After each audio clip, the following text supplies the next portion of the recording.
Assalamualaikum warahmatullahi wabarakatuh. Imam Ahmad adalah salah seorang ulama besar, ahli hadis dan ahli fikih di kota Baghdad. Dia memiliki seorang guru yang sangat ia hormati, yaitu Imam Syafi'i. Penghormatan Imam Ahmad pada Imam Syafi'i adalah sebaik-baik penghormatan seorang murid pada gurunya. Imam Ahmad tidak pernah lupa untuk menyebut nama Imam Syafi'i dalam doa-doanya. Dia bahkan meminta kepada anak dan muridnya untuk mendoakan Imam Syafi'i setiap usai sholat. Imam Ahmad memiliki seorang anak perempuan yang salehah.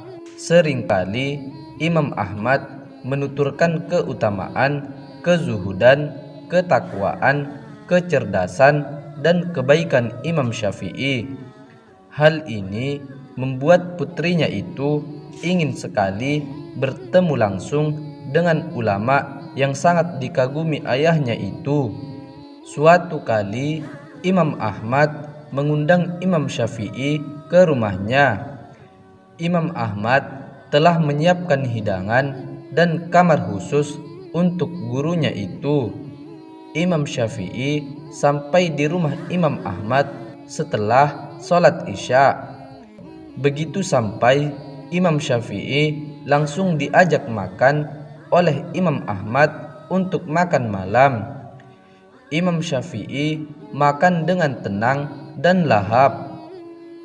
Usai makan, Imam Syafi'i berbincang-bincang sebentar dengan Imam Ahmad, lalu masuk ke kamar yang telah disiapkan untuknya dan merebahkan badan. Ketika tiba waktu subuh, Imam Syafi'i bangkit dan langsung menuju masjid bersama Imam Ahmad untuk sholat berjamaah. Imam Ahmad mempersilahkan Imam Syafi'i untuk menjadi imam, namun Imam Syafi'i menolaknya. Jamaah di sini lebih akrab denganmu. Hati mereka akan lebih tenang dan lebih mantap jika engkau yang menjadi imam, kata Imam Syafi'i dengan bijak. Usai sholat subuh, kedua imam itu iktikaf di masjid sampai tiba ke waktu duha. Setelah sholat duha, barulah keduanya kembali ke rumah Imam Ahmad. Sampai di rumah, Imam Syafi'i kembali masuk kamar, sedangkan Imam Ahmad langsung ditemui oleh putrinya. "Ayah, benarkah tamu kita itu Imam Syafi'i yang sering ayah ceritakan?" tanya putri Imam Ahmad. "Benar, ada apa, wahai putriku?" jawab Imam Ahmad. "Jika benar, maka ada 3 koreksi dan kritikan untuk Imam Syafi'i. 3 hal ini menurutku agak tercela. Pertama, kulihat waktu makan, beliau makan banyak sekali. Kedua, setelah masuk kamar, beliau langsung merebahkan badan dan tidur. Semalam suntuk, aku memperhatikannya. Ternyata beliau tidak sholat malam, padahal sholat malam adalah kebiasaan orang-orang saleh. Dan ketiga, begitu bangun tidur, ia langsung ke masjid untuk sholat subuh tanpa mengambil air wudhu dulu. Berarti beliau sholat subuh tanpa wudhu." Imam Ahmad jadi bingung dan penasaran mendengar penuturan putrinya itu. Namun dia tidak mau berprasangka yang bukan-bukan pada gurunya.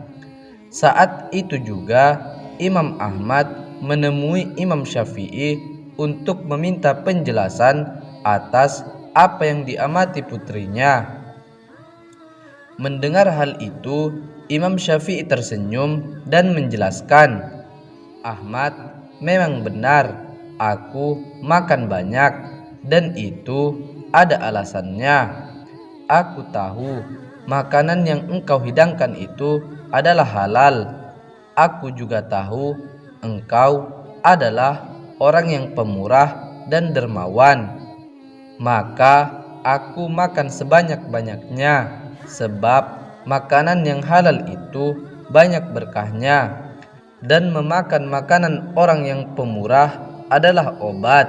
Lain dengan makan makanan orang yang bakhil, itu membawa penyakit.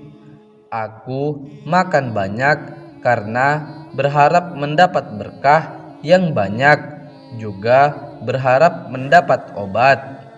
Sedangkan aku tidak sholat malam, itu karena begitu aku meletakkan kepala di atas bantal, seolah kitab Allah dan sunnah Rasulullah SAW digelar di depan mataku, dan aku menelaahnya dengan seksama semalam suntuk, dan hasilnya aku berhasil memecahkan 72 masalah fikih yang bermanfaat bagi kaum muslimin.